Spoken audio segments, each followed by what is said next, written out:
Good morning everyone, it's been a while, I know.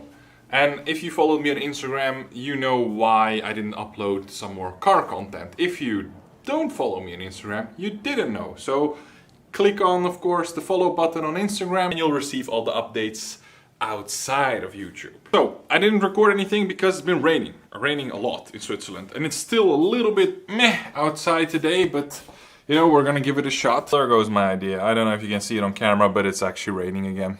For fuck's sake. What I want to do, or wanted to do, is record a update on all the changes that I've done to the car. So I went to the Netherlands and I went to a, well, pretty well-known company in the Netherlands called Ride Autos. And those guys work on mostly RS models from Audi. They have fair prices, so I went to the Netherlands in order to do some changes. I'm going to head out to the garage, start up the car. You're gonna have a cold start. I'm gonna show you guys how they did all the changes, because the garage also filmed the whole transformation. I'll show you some images from the car event that I went to, because after I did all the changes in the Netherlands, I took it to Springevent, which is a famous Dutch car event where you can do drag racing and well, put your car out for, how do you say it, for pictures and for other people to see, basically. It was super nice. Unfortunately, it was last minute and I had to leave later that day for Switzerland again. So I didn't record or didn't drag race the car yet. And also the car is still pretty new. So I think drag racing is not a good idea if you don't have that many miles on the RS yet. But yeah, that's what I did in the meantime. Time for a cold start it is.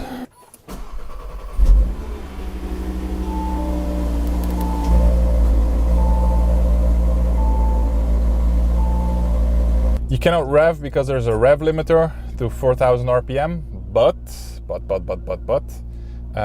under full load, it's 100% open. So you still get the nice 5-cylinder sound if you're driving like full speed or just flooring it, basically. You just can't rev it anymore. That's the only big difference, I would say. So one annoying thing, I'll make a video of annoying things. I always have to turn off all the safety systems. There we go.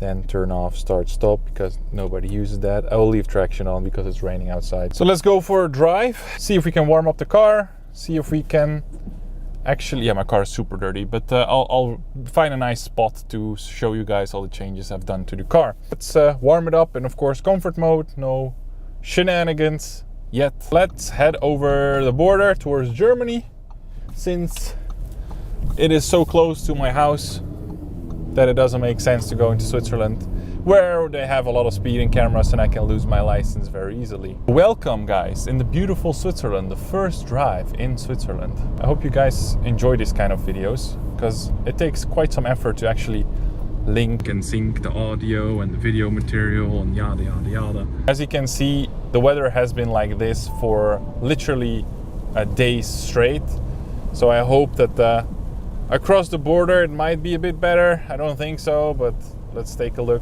It is real quattro weather though. This is why I picked an RS model, because 80% of the year it's raining, snowing, not ideal conditions.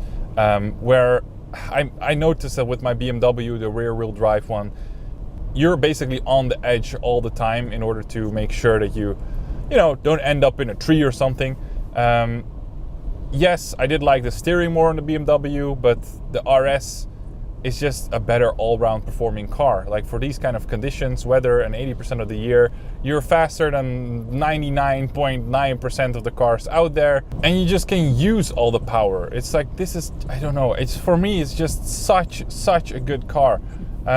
Yes, I do lack a couple of things. For example, space, like boot trunk space and that kind of shit. It's like horrible in this car. It's super small. It's enough for like 1 or 2 persons, but for example, I went to the Netherlands, took my dog with me, Pablo, his stuff, my stuff, and the car is basically already full. Oh, this is like super small. And then you have to check if there's another car coming. No, we're good today.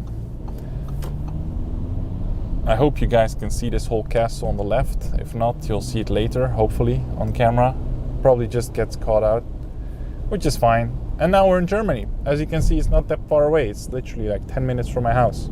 It is still raining, unfortunately, but it is super satisfying. So, yeah, as I said, it's like a loggers, woodcutters road.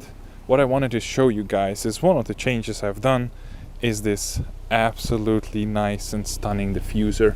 Look at that. It's from Maxton Design, as I said, and it's a diffuser that was, at the time that I ordered it, was like the second one that got delivered in Europe. So pretty special one, since it's not the ugly one with the massive fins with like the drilled things in him. Like this is like a super clean one, and as you can see, it fits the car like super well. You wouldn't expect it. Then we have on the inside, I don't know, oh yeah, this is like the POV cam. So on the inside, what I did is I got red seat belts. As you can see, I have them in the back and also in the front. I wanted to have everything matching. And it wasn't that expensive to do, actually. Could be more expensive, but I mean, for the price, it was fair. Just think that having those seat belts in the color in which they are, it just finishes the car, because it matches the nice red brake calipers and just looks absolutely phenomenal. I have the whole installation process of both the diffuser and the seat belts from the garage who actually installed it. So I'll cut this from their YouTube video so you can take a look and see how this progress goes. Something I didn't expect is actually that like the diffuser would be such a big job. So as you can see, they had to like unmount or demount or decouple the whole back end of the car. So the whole rear bumper had to come off, including the headlights, rear tail lights, sorry, not the headlights, the tail lights, and the rear bumper had to come off in order to get the diffuser off. If you want to do it properly, then you have to put the end tips, which are mounted to the diffuser from the stock one, to the new exhaust, or to the new diffuser, sorry, which actually took them like quite some time. I didn't expect it to be that hard. Like if you remember the BMW where I installed the diffuser, it was like a click off, click on type of job.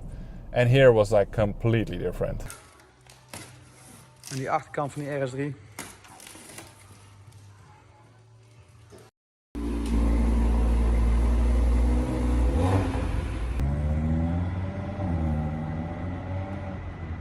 So I hope you guys enjoyed the little drive, the shots of the transformation of the diffuser and of course the seat belts. I'll show you guys some shots from the car event that I had.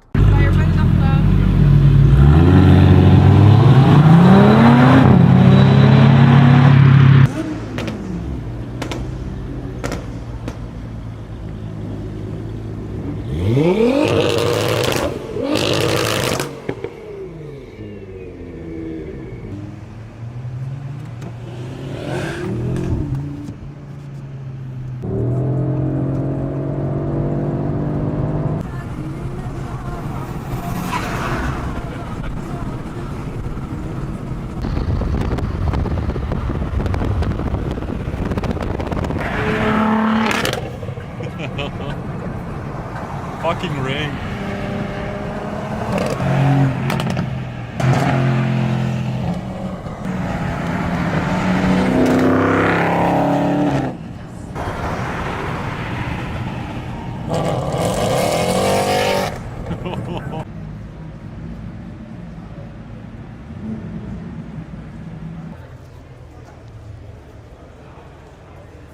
Oh, die kleur, joh. Fucking dik. Smet kapot. Smet.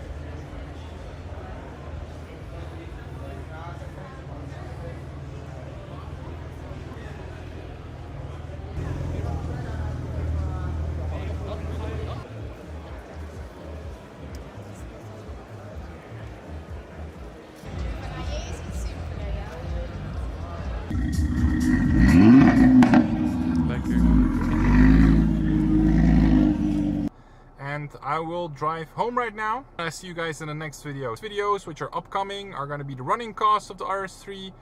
It's going to be the things that I like and dislike about the RS3.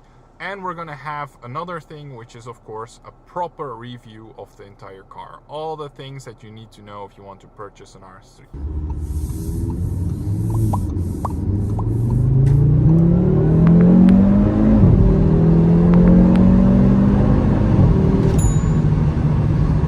Like a fighter jet. jet taking off. Jesus. The turbo sounds.